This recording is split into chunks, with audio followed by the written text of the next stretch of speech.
Absolutely. And I would love for you to walk us through how you came to become a leadership coach and maybe just to add an extra layer in there. I know that you do have three separate degrees from MIT, and perhaps you can walk us through from that education path to where you find yourself today. Absolutely.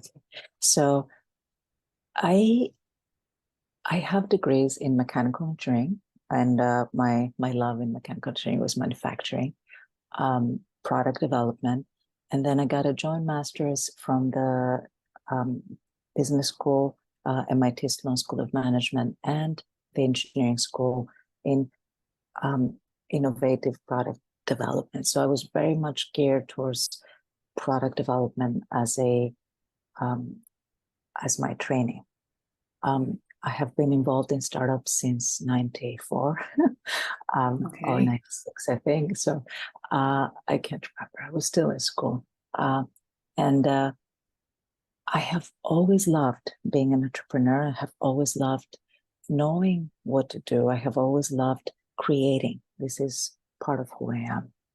And the reason I became an engineer is simply because in my family, I come from a nice Greek family. So my father believed that engineering was the only way to go. And so because he was an engineer, my mom was an architect. So he said, well, choose to be an engineer because that's a Hmm. positive profession. You will be okay with that. And the truth is, I am a creative person. So I always care about business. I am really good in math. And you know when I'm really good in math? When it involves a dollar sign. So yeah, a true engineer should care about inches and degrees. And I'm like, not so much. So that's why I've always looked for something that encompassed projects. That being said, I learned something tremendous from my engineering degree, which is organization, systems, processes, putting things in order for us to create. And I always like to use the analogy of the yin yang because I think of life as a river. And a river is not just the water, which is our creative, our flowing side. It's also the river bed. It's the container. It's where we're going with it. It's what we're going to be doing.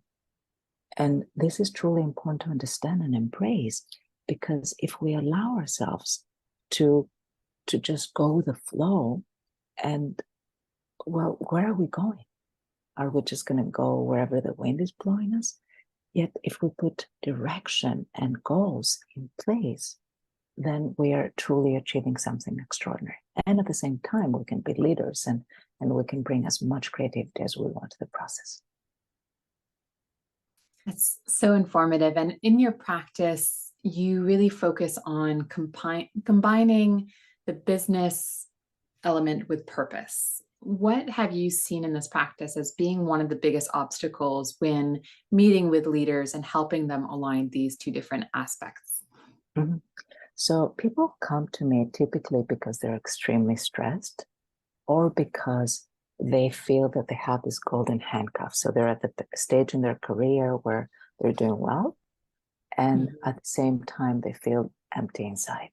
And they're like, why am I doing this? What am I doing? They've achieved their goals and they are trying to see what's next, something that will give significance to them. Mhm. And we are geared as humans to seek out this purpose, this significance. And it can be part of who we are and very much a part of what we're going to do in everything that we do. So um, when we think about what is going on with ourselves, the biggest obstacle that I have seen is people don't really know who they are or what they like, or they feel embarrassed to be themselves. They're like, well, but maybe I should be a little bit different. Maybe I should be what people expect me to be, as opposed to realize that they are perfect just the way they are. And if I have one message today to give to people, it's like, you are extraordinary. You have the ability to be extraordinary. So be you. The world needs you, not another version of something else. You are the one that the world needs.